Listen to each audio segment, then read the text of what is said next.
a 7 Series hybrid. Like jumbo shrimp and military intelligence, it seems a concept that pulls at opposite poles.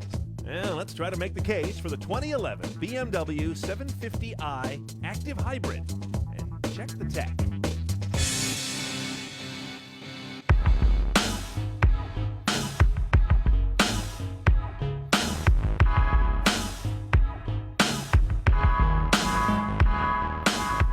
I tell you, I don't know what to make of the 6-figure hybrid Luxo sedan. Like the hybrid S-Class, hybrid Lexus LS, or the new Panamera hybrid. Isn't it just a lot of fashion, or worse, apologism? Now, to be sure, all these big battery cars emphasize performance without penalty, not absolute greenness.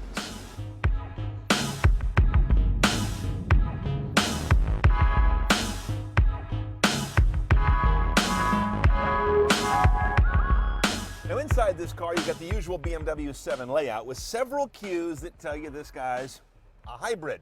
Still having a hard time getting used to that, but let's get to it. First of all, I've got the split screen set up with my hybrid layout on the right. You don't have to have that up there, but it's an interesting reminder that this car has got the electronics, the battery, the regeneration, the electric boost all going, and it's a very simple graphic. Unlike a lot of the Japanese cars that kill you with a master's in electrical engineering when they show you the hybrid layout. We know our sources. We've got CD, we've got an aux jack, that's standard. I do have an optional USB iPod deal over here. You got to pay more for that. Okay, this is interesting. Some new stuff here. Under BMW Assist, which is their kind of their OnStar of sorts, there's something I want to show you. You got a concierge service you can call, and you got roadside assistance, but this is something new. Here's BMW Search. When you dig into that, you get some internet services. You've got a built-in cellular radio in the car.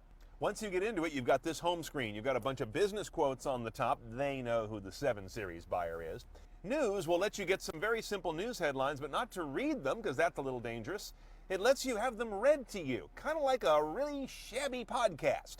But the most interesting tool here is the first one, Business Search. This is getting into the future of how navigation systems and communication are going to work.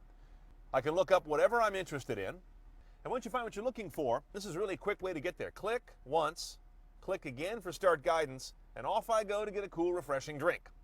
One choice from the transmission, 8-speed automatic. We've seen this guy before. Sport mode is over here, but there's another sport mode. That's this dynamic drive control stuff here. And that's where you've got 4 modes. You've got a comfort mode here where everything's kind of lackadaisical. Easy throttle response, soft suspension. You move to normal and, well, things are more normal.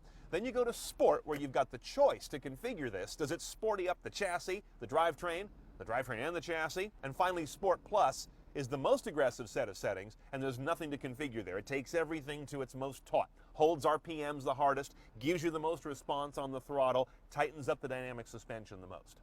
The head-up display is standard on the Hybrid 7, and it's the best in the business, to the point that it seems only BMW takes this technology seriously today. This is also one of the first BMWs to support the new integration of Twitter, Facebook, and web radio stations in iDrive.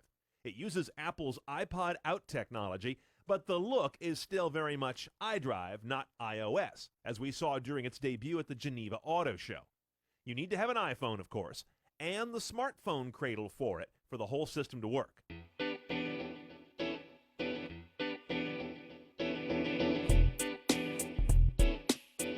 Now, the MSRP on this car isn't the only way that you pay for the joy of ownership.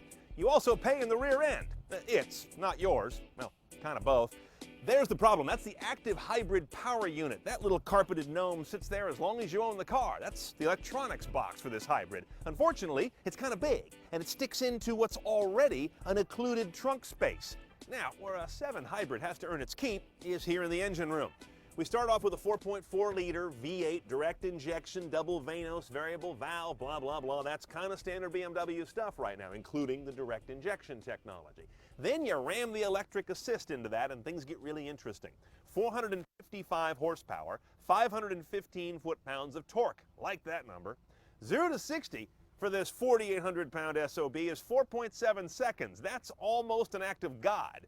1726 is the MPG. Not exactly stunning, but again, this car is not going after the Prius. Oh, by the way, while we're here, proof that the Germans never got over losing that war. They've installed these brain hooks to kill you when you're working on it. They even put a little funny label here saying, don't lift your head up, you might get a little doink. my ass. You might see part of your brain hanging here, dripping blood.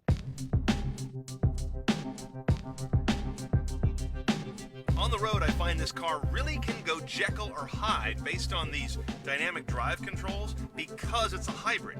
When it wants to be luxurious, it's real sedate.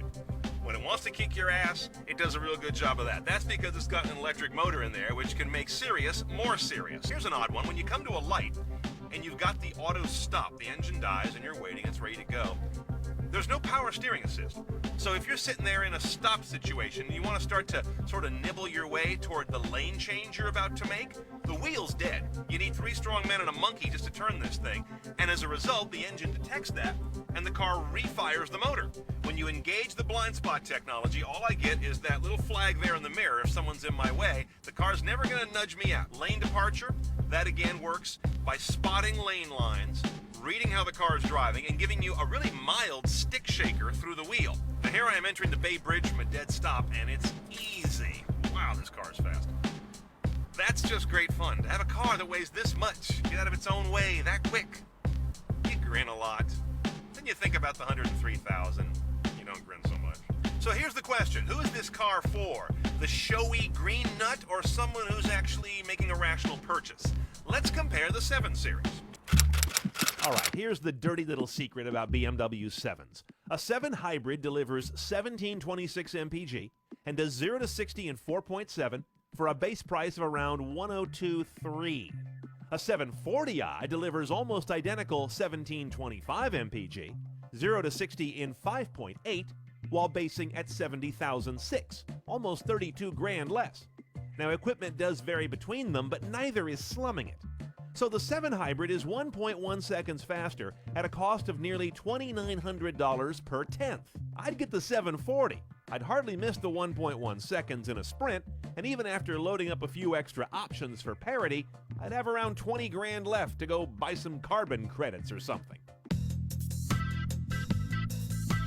Okay, let's price a 2011 BMW Active Hybrid 750i. Oh boy. Base price is $103,000 with delivery. So when you do that calculation where you figure out how many years it'll take to earn back the hybrid premium based on fuel savings, the number on this car is like 74 years, so let's ignore that. You buy it for other reasons. It's a speedy big guy. The major options you're going to want are the driver assistance package, $1,350 for the lane departure warning and also the blind spot assist technologies. The HUD is built in, the head-up display that comes with the car standard. Most everything else does as well, but $400 more for the iPod USB jack. It's an insult, I know, but you're going to want to do it. $2,200 gets you the rear seat entertainment system. Not really interesting to me, but some folks still like that sort of thing. At least the screens are really wide. You're going to pay $2,600 for the night vision with pedestrian detection. Again, I'm not sold on that either.